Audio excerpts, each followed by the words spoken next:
Sesaat lagi Anda akan menyaksikan indahnya Ramadan yang dipersembahkan oleh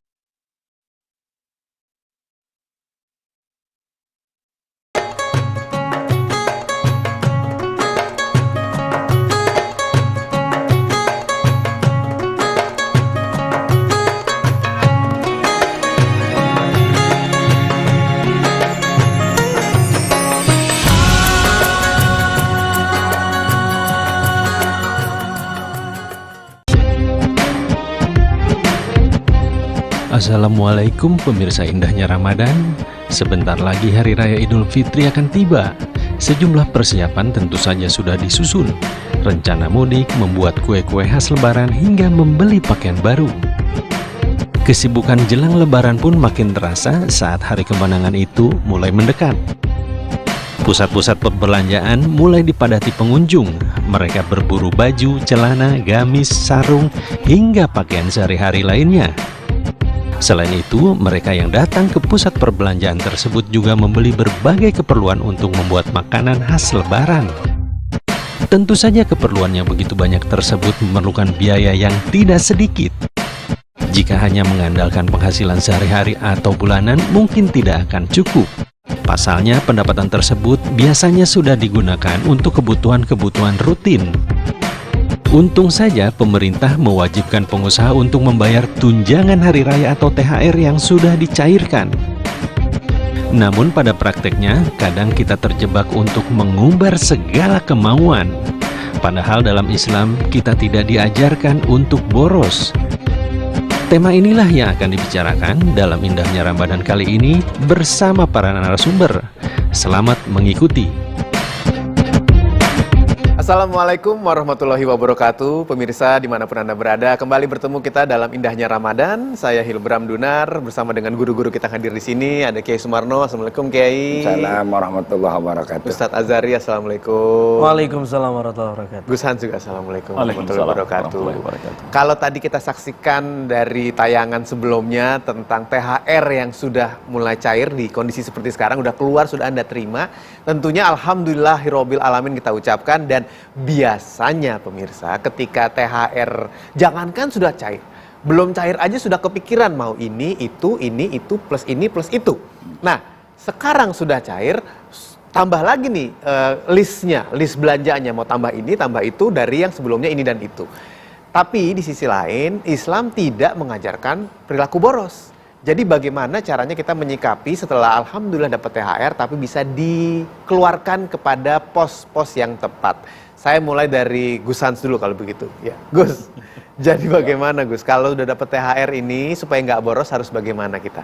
Jadi di dalam Al-Quran itu, di dalam surat Yusuf ayat 47 sampai 49 itu menjelaskan tentang kisah Nabi Yusuf yang menyampaikan kepada umatnya untuk mengatur tanaman-tanaman pada saat itu agar bisa digunakan 7 bulan berikutnya. Ya. Kalau sekarang boleh dikatakan sebagai skema Yusuf, karena pada saat itu di siklus pertanian pada saat itu 7 bulan itu subur, 7 bulan kemarau.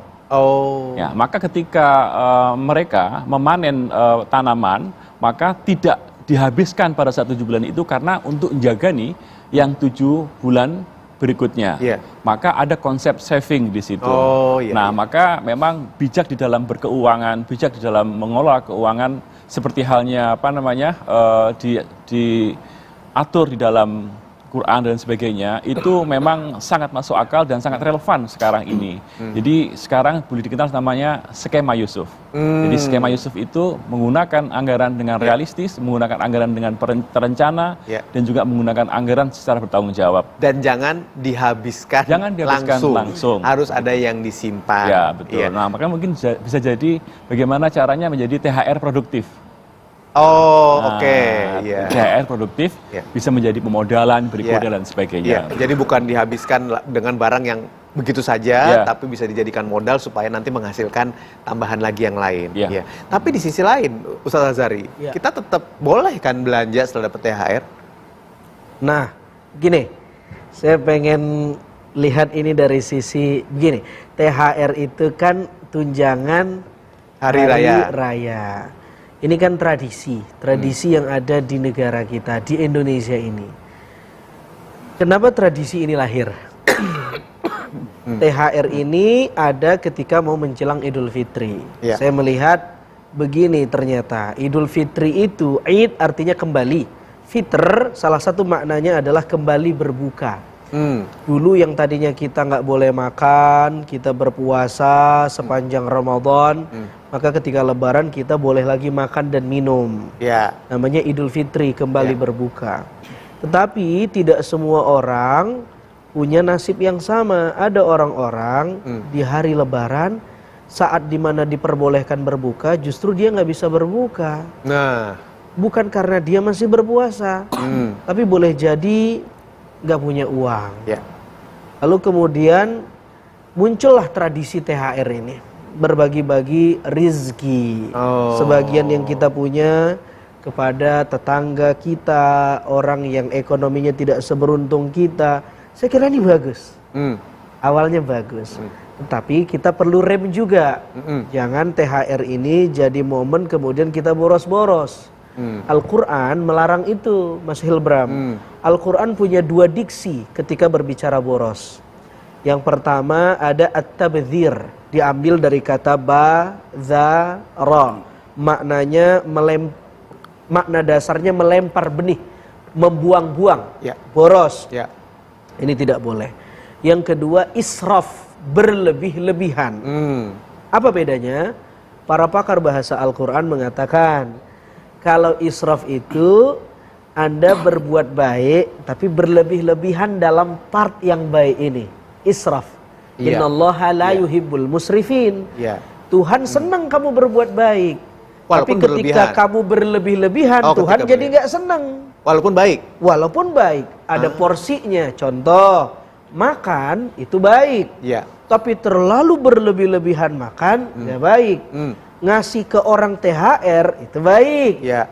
Kita berbagi. Nabi bilang berbagilah maka kamu akan saling mencintai satu sama lain. Bagus.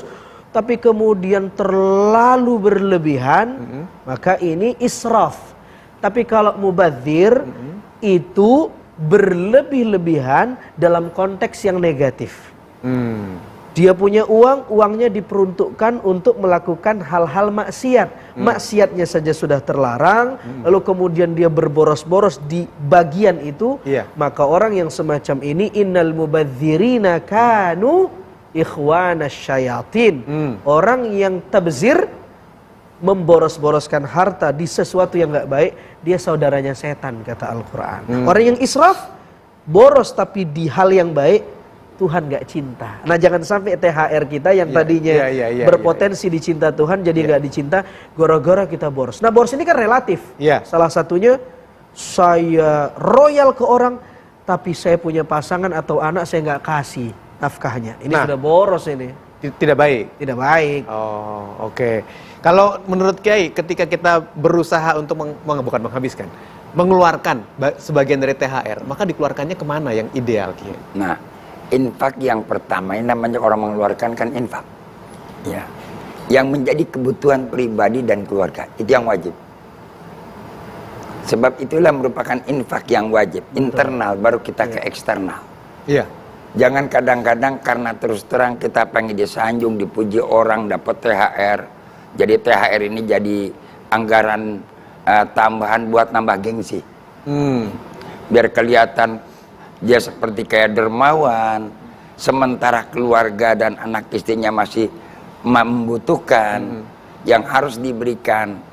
Maka dia udah berikan kepada orang lain biar kelihatannya seperti kayak dermawan bagi sono bagi sini.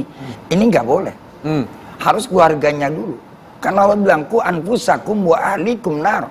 Sebab ketika keluarga juga kurang tunjangan ekonomi, dia akan menjadi api dalam kehidupan rumah tangga kita. Jangan coba-coba.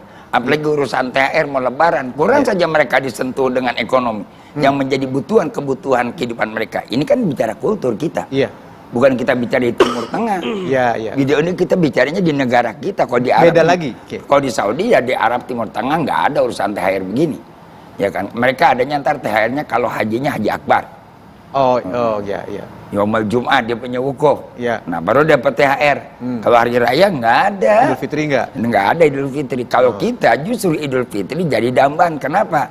Sebab kita ini kalau pergi bulan di Lebaran Idul Adha, udah banyak orang motong kambing. Ya. Udah banyak orang motong sapi.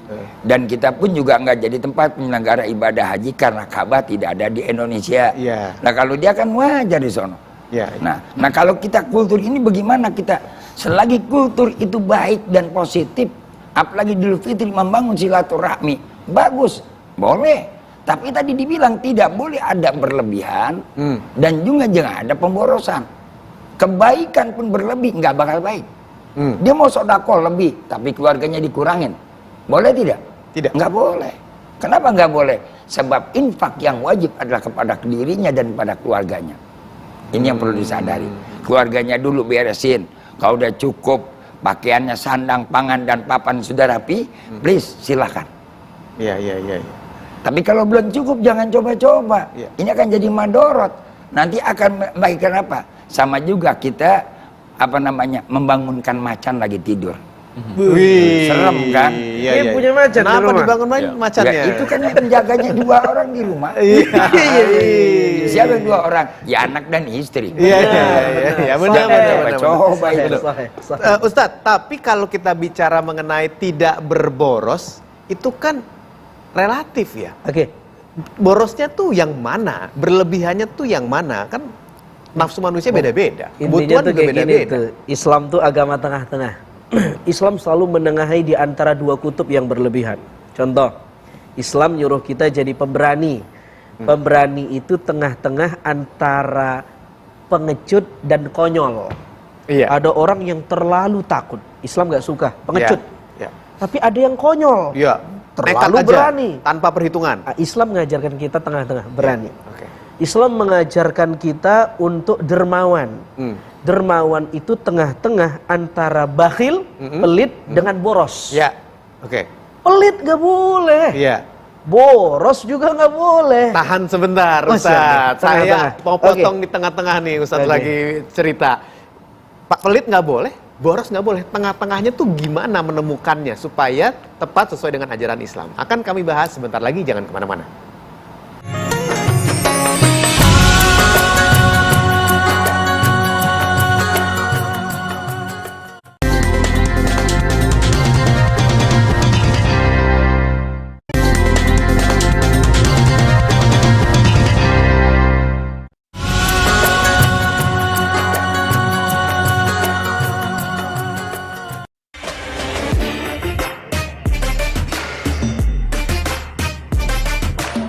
Demi mendapatkan uang baru, ratusan warga ini rela antri di kantor perwakilan Bank Indonesia Malang, Jawa Timur.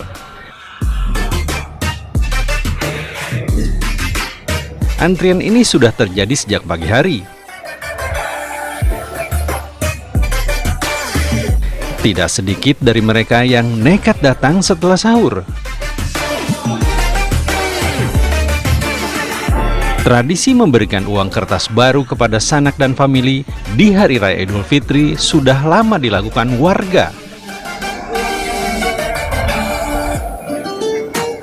Maka tak aneh jika menjelang Hari Raya Idul Fitri, orang akan rela antri berjam-jam untuk mendapatkan uang kertas baru.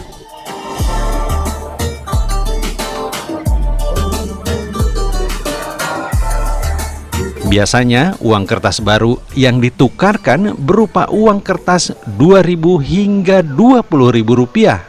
Dari Malang, Jawa Timur, Edi Cahyono, TV One mengabarkan.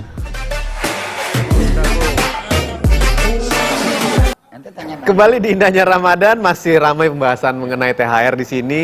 Islam adalah agama yang di tengah-tengah, mengajarkan supaya tidak terlalu berlebihan, tapi tidak juga terlalu kekurangan. Tadi Ustadz Azhari menjelaskan, Islam tidak suka dengan pribadi yang pelit, juga tidak suka dengan yang boros. Nah, tengah-tengahnya biar kita tahu seperti apa, Ustadz. Ya, ketika kita sudah bisa mencukupi kebutuhan diri kita, tadi kita sudah sampaikan, lalu keluarga kita, orang yang kita tanggung, kita tanggung tuh apa? Istri, anak. Kalau sudah ring 1 ini kita bisa jamin, masuk ring kedua, orang tua, keluarga dekat, lalu kemudian tetangga kita, baru tuh kita sudah bisa meluas lagi berbagi. Jadi Islam juga tidak inginkan kita berbagi kepada orang yang lain, tetapi keluarga kita tidak kita nafkahi. Ini juga nggak baik. Wala tulqu bi aidikum ila tahlukah. Jangan bunuh dirimu sendiri, dalam artian kamu boros, kamu berbagi ke orang, pada saat yang sama kamu membunuh hak istrimu, membunuh hak anakmu. Mereka tidak mendapatkan pakaian yang baik, yang cukup, yang layak, makanan yang cukup dan yang layak, dan seterusnya. Gusan, tapi ada perbedaan sedikit nih ketika kita mau masuki Idul Fitri, kita maunya yang lebih spesial. Jadi kalau mungkin biasanya beli baju yang seperti ini, begitu memasuki Idul Fitri beli bajunya agak lebih, supaya lebih, yaitu memiliki arti yang berbeda lah, merayakan kemenangan. Bagaimana Gus? Jadi ada 3 aspek yang harus diperhatikan ketika kita mendapatkan rezeki dari Allah. Pertama, yaitu tentang aspek syariah, syariatnya dari pentasarufan ini. Yang kedua, dari aspek prioritas, Diterjemahin ya, skala tasarruf. prioritasnya. Tasarruf. Alokasi. Mengalokasikan. Mengalokasikan. Yang kedua tadi itu skala prioritas ya. Yang ketiga adalah aspek sosial. Nah, 3 ini harus dipenuhi agar menjadi berkah rezeki kita. Karena setiap harta yang diterima oleh kita, yang dititipkan kepada kita, akan dimintain pertanggungjawaban. Ini larinya kemana duitnya? Ya kan? Yang pertama tadi itu skala pertama, yaitu syariat tadi. Apakah betul kita belanjakan sesuai dengan syariat? Halal haramnya dan lain sebagainya, peruntukannya untuk apa dan sebagainya. Yang kedua yaitu skala prioritasnya. Kalau misalnya anak kita masih mau kuliah, tidak bijak kalau kita harus beli mobil, ya kan? Sementara uang itu untuk kepentingan untuk kuliah. Ada skala prioritas yang harus kita pikirkan di situ. Nah, THR bukan berarti untuk berfoya-foya dalam rangka merayakan hari raya. Bisa saja kita alokasikan sebagai keuangan yang lebih produktif lagi. Itu menurut saya. Nah, yang terakhir yaitu aspek sosial. Nah, zakatnya, infaknya dan lain sebagainya mulai disisihkan. Itu dari penerima THR. Ke Kiai saya justru ingin dari pemberi THR. Perusahaan misalnya, atau seorang entrepreneur, pengusaha. Karena satu dan lain hal, dia tidak bisa memberikan THR dengan jumlah yang sesuai misalnya. Lalu dia mengurangi lah. Pilihannya antara THR atau gaji. Mana lebih dulu gitu? Mana lebih dulu? Ya gaji dulu, itu kewajiban. Gaji. Itu gaji hukumnya wajib. Jangan sampai nanti orang bekerja keringatnya sudah kering. Allah yafat akan nanti menjadi tuntutan yaumul qiyamah. Oke, Ustaz. Saya menarik tadi. Gimana? Saya setuju sekali. Yang bagian yang mana, Ustaz? Itu soal pertanyaan Mas Hilbram, gaji atau THR tadi, Kiai. Itu ada banyak riwayat tentang bagaimana Islam melindungi hak pekerja. Misal dalam riwayat Bukhari misalnya, bahwa ada 3 orang yang akan menjadi musuh Tuhan di hari kiamat. Satu, mereka yang memakan hak orang lain, harta anak yatim. Yang kedua, orang yang menjual budak. Ini konteksnya masa lalu. Tapi uang itu tidak diserahkan pada si budak, dia makan begitu. Yang ketiga, orang yang mempekerjakan seseorang tapi dia tidak berikan hak kepada si pekerja itu. Ini orang yang akan menjadi musuh Tuhan di hari kiamat. Au kama qala Nabi sallallahu alaihi wasallam. Maka dalam Islam itu prinsipnya luar biasa, Mas Hilbram, sangat manusiawi. Saya kira tidak ada yang sesubtil dan sedetil Islam menjaga hak pekerja. Islam bilang tadi sudah kita sampaikan, sebelum keringatnya kering harus sudah diberikan haknya. Nah, kalau ini bukan keringat kita, bukan kering lagi, Ki. Ya ada bukan pada kering lagi. Kadang-kadang udah lupa pernah ngerjain itu. Udah lupa. Bahkan belum dibayar-bayar. Saya baca ada satu hadis yang diriwayatkan Tirmidzi. As-saddun nasi adzaban. Ngeri itu. Apa itu? Salah satu 3 kelompok golongan tadi termasuk orang-orang yang akan mendapatkan siksa yang paling amat pedih. As-saddun nasi adzaban. Saya pengen ralat tadi. 3 orang yang dimusuh sama Allah. Satu poin tadi saya perbaiki. Yang pertama bukan memakan anak yatim. Orang yang bersumpah atas nama Allah. Ini dia tidak dianuin sama Allah, akan musuhi dia di hari kiamat. Nah, soal gaji dan THR saya kira ini penting ya. Gaji ini prioritas lah. Gimana Gus? Ya, saya ingin menyampaikan bahwa sebenarnya THR ini kan bab mubah, tetapi menjadi wajib karena regulasi. Iya. Ya kan? Karena regulasi, karena kesepakatan sosial. Maka ketika kita dalam konteks keagamaan, mana yang lebih wajib di antara itu semuanya? Ya gaji. Karena gaji itu adalah sebuah bisaroh yang memang diperuntukkan karena mereka dia bekerja. Nah, sementara THR adalah kesepakatan-kesepakatan yang sudah diatur dalam sebuah regulasi atau peraturan yang ada. Iya. Nah, tinggal bijaknya saja kita ini dalam melaksanakan itu. Nah, gitu. bijaknya Kiai bagaimana? Bijaknya, yang pertama tadi sudah kita sampaikan, untuk kebutuhan diri dan keluarga. Itu yang pertama. Yang kedua, jangan lupa, kalau kita mendapatkan sodakoh, itu kan bagian kita menerima sodakoh, hadiah. Alangkah manfaat dan baiknya, kita pun juga mensodakohkan. Ya. Artinya kita infakkan kepada yang positif. Ketika kita mendapatkan satu celengan, nah kita celengin lagi nih. Iya. Kita tabung lagi. Tabungnya buat tabung apa? Investasi akhirat. Alladzina yunfikuna fis sarai wad dara. Yang nggak kudu orang tahu, yang nggak dulu kudu yang namanya dalam keadaan dia tunggu jadi bos dulu. Ntar kalau gue jadi bos, gue bakal kasih duit. Ntar gue jangan. Kita hidup, kalau kita mau berbuat baik, dari sekarang yang ada kita lakukan berbuat baik. Jangan pakai nunggu entar. Iya. Maksudnya gini, Ustaz Azhari dia pengen kawin lagi, nggak usah pakai nunggu entar. Contoh. Oke. Andai- Saya potong sampai di situ dulu ya. Saya potong sampai di situ dulu. Kiai, sebelum lanjut kemana-mana. Bicara mengenai THR, banyak yang sudah punya pikiran untuk membelanjakannya ke pakaian. Nah, pertanyaan selanjutnya adalah menjelang Lebaran, maka yang kita perbaiki itu adalah iman kita atau pakaian kita atau dua-duanya. Jangan kemana-mana. Kami segera kembali.